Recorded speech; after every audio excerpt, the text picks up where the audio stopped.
Sa ibang balita, sinampahan na ng reklamo sa Department of Justice o DOJ ang 20 sospek sa pagkamatay ng hazing victim na si Gilio Cesar Servando.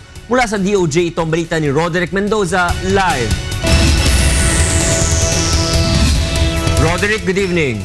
Magandang gabi, Attorney Reggie, at hawak na nga ng Department of Justice itong reklamo laban dito sa 20 mga suspect sa pagkamatay ng hazing victim na si Julio Cesar Servando.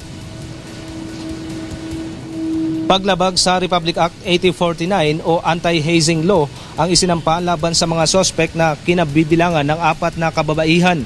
Kasama rin sa sinampahan ng reklamo ang 2 miyembro ng Tau Gamma Fraternity na una nang sumuko sa NBI at nagnanais ngayon na maging testigo sa krimen.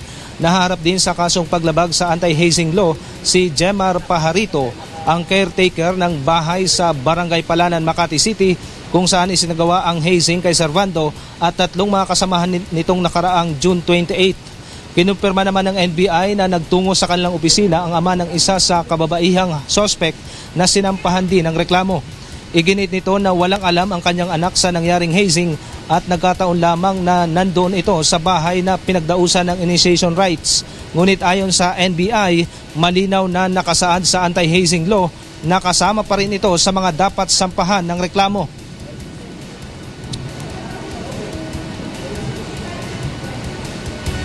Sa anti-hazing law na yung mere presensya niya doon sa lugar kung saan na sinagawa ang initiation rights ay katibayan na siya ay participant na din at matcha-charge siya as principal. Maliban na lang po kung nagsagawa siya ng mga hakbang upang pigilin ang pagpapatuloy at pagsasagawa ng nasabing initiation rights. Pagkatapos nga na maisampa ang reklamo dito sa DOJ, ay hihintayin na lamang ng NBI ang sabina para sa isasagawang preliminary investigation.